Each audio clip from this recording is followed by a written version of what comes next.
Hey everybody, Rob from Karma Comment Chameleon. Today we're looking at a new pro revenge story. Massage without a happy ending. Let's jump right in.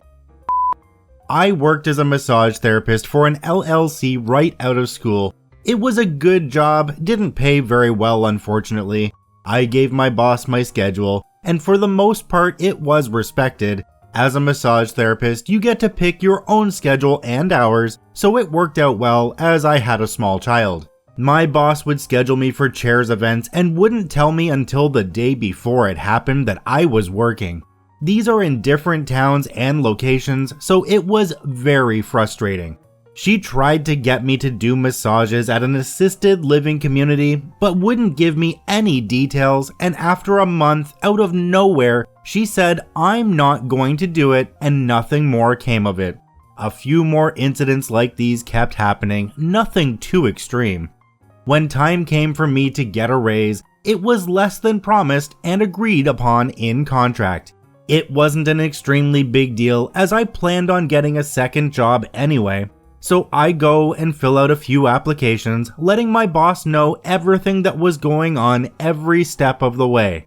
I got an interview set up, blah blah blah. I tell my boss what's going on, I give her my new schedule, Fridays and every other Saturday. I told her I couldn't do my other shifts, just those two. She's perfectly fine with it.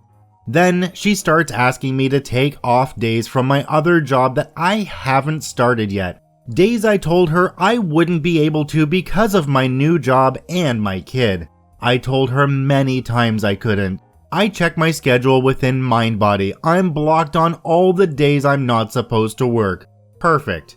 Job training for the new place was on a Tuesday. I don't work Tuesdays anymore, so it worked out. That day, as I'm getting ready for training, I get a call from the receptionist at my massage job. Hey, are you coming in? Your client is here. What the f? My stomach drops. I tell her I'm not supposed to be working Tuesday and I'm about to head over to training. We hung up, I called my boss and tell her the situation. She immediately gets frustrated, understandably so. She tells me she'll call me back after she talks to the client. 10 minutes go by and she calls. She asks me to explain the situation to her again. I do.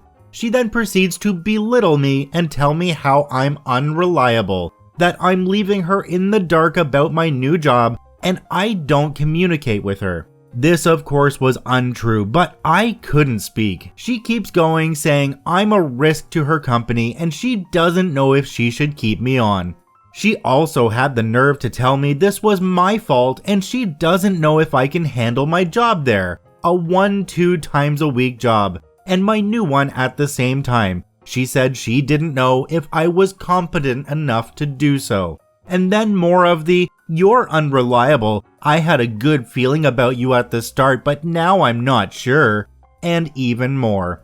She repeats about how she is not sure she should keep me on. I told her I understand and I will respect her decision whatever it may be. She said she was going to think about it and then tried to guilt trip me and belittle me even more. Maybe if you had shown up to your shift today, everything would be okay. You know, like a professional would. During the entire 20-minute phone call, I was trying not to cry and I wasn't able to defend myself. That night, I put in my resignation letter. I was not about to be fired by someone who treats her employees like that. All the while, I was thinking to myself about all the things I wanted to say to her, how I told her I couldn't work then, and she still scheduled me, about all the time she kept me in the dark with things, and just overall how unprofessional she was during the phone call and in person. That's when it hit me. I could get her business shut down for HIPAA violations. At first I didn't want to, but then all her words kept replaying in my head. I took a day to let myself cool off before making any rash decisions. She ended up sending me passive-aggressive emails telling me when I can turn in my key that my resignation was effective immediately. The part that was really the final nail in the coffin was an email saying, I'm assuming you got my email even though you didn't respond. When are you going to return my key? I would like it back now. This was one day after I sent in my letter. I had it. I collected all of the old client sheets she would have had us throw away unshredded. I kept mine for tip tracking purposes, and other evidence I had, the job offer stating they abide by HIPAA regulations, and a contract saying the same thing. I called up the massage board and set up a meeting. For those of you who don't know, a massage business, when you say you abide by HIPAA, that means client confidentiality. You can't share what you did with that client, etc., unless you have written client permission. Well, that was not the case with her. She would tell me first and last names, what she did. She told me what their life story was practically. She would have me tell about my clients as well. She never made us shred our clients' schedules. We just threw them away. She would even take home boxes full of client paperwork, their personal info, etc. A big no-no. This broke all the rules she claimed to follow. I'm not the only one who noticed either.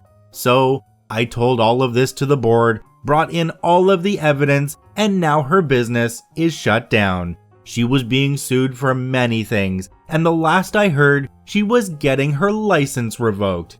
I feel like a dick, but at the same time, it felt nice. I don't know what OP's talking about. There was definitely a happy ending in this video.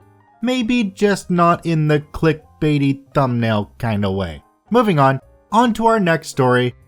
Play illegal games, win legal prizes. Let's jump right in.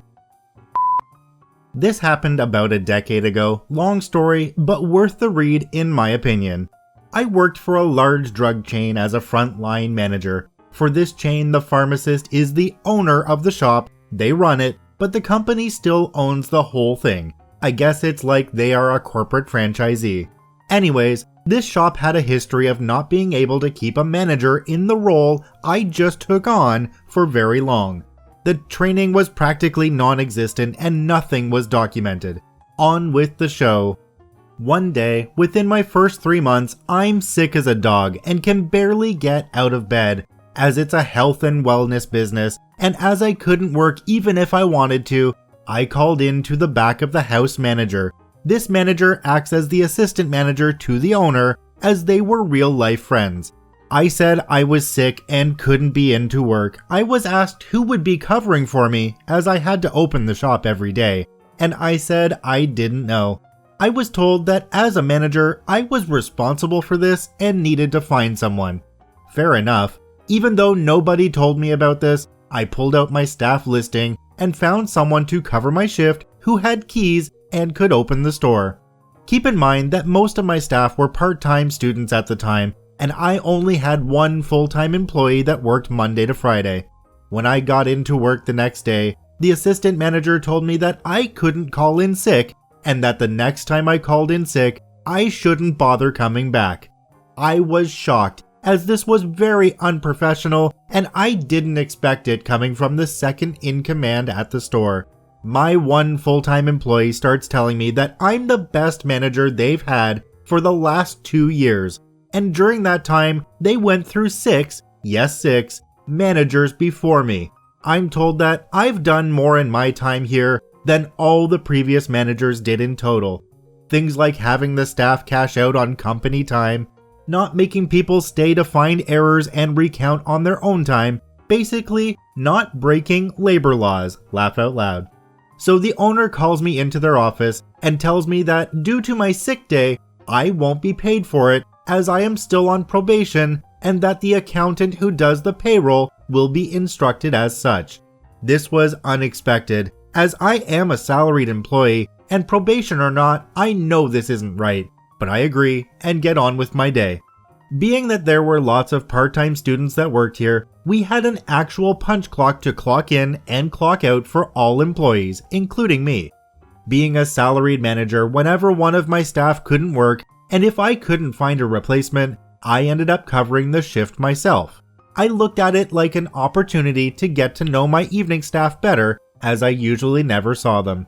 On the paycheck that my sick day happened, I also needed to cover a few extra shifts for other employees, as everyone seems to get sick at about the same time, and as the manager, I'm the one who totals up the time cards prior to giving them over to the accountant. These time cards can't be faked as they are physically punched and encoded with dates and times from the machine. Here's the malicious compliance part. I handed my team's time cards with mine on top to the accountant, who looks at me and reminds me about the instructions she's gotten from the owner. She didn't like it, but had her orders. I tell her that I understand, and here is my time card. She looks at it, raises her eyebrows at me, and before she can ask a question, I remind her that I am not a salaried employee as I'm still on probation, and that normal pay rules should apply, even though this is illegal. She looks at me, smiles, and confirms that was what she was told by the owner.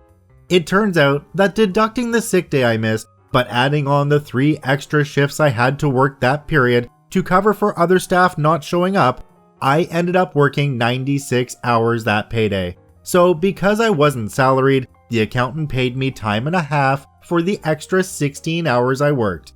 Also, here's some pro revenge for you. Because I knew that these things weren't really legal, I decided I was done with this company and this boss. I emailed my friend who helped me get the job, who just happened to be the head of their corporate security, with the story I just told, and gave him permission to send it to whoever he thinks would need to see it. Later that week, I got a call from another employer asking if I could start immediately. I said yes, of course, and went back into work. This call happened just after I had gotten home from work, yes, before cell phones were a thing. I walked into work, went into the back office to collect my personal effects, and came back out. My shift supervisor was perplexed as I had just left for the night.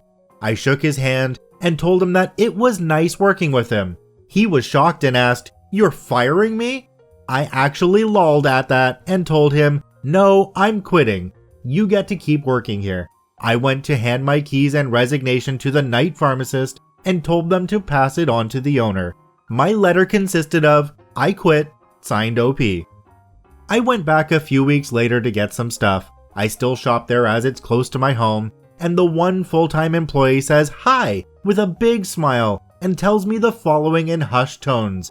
"A few days after you left, some suits from head office came in, had a meeting with the owner, and left. When the owner left after that day, they haven't seen the owner since. Seems the suits came and took the store away from them based on owner's inability to keep your old position filled." Employee didn't know about the email I sent to the head of security, but when I mentioned it, the employee lit up like a light bulb and said, "So that's why." The icing on the cake for me was that the owner knew about this connection I had with the head of security, as they were listed as a reference, and the owner contacted them directly about the referral. Doing illegal stuff to someone with a direct line to the head of security is probably not a good idea. I guess things are a little bit different where I live. You can have up to 10 federally appointed sick days, but you're not paid for any of those days. But you can take all of those 10 days within the course of a year without any worry about being fired from your job. It really comes down to the contract you have with your employer though. If you have a contract that states you have so many paid sick days, then make sure you enforce that part of your contract. That's what it's there for. I want to thank both of the OPs for posting their stories to the Pro Revenge subreddit. You can visit them at the links in the description below. Please go there and give them an upvote. Once again, this is Rob from Karma Comment Chameleon saying thanks for watching. If you enjoyed the video, please hit that subscribe button, drop a like, and share it with your friends, and we'll see you in the next one.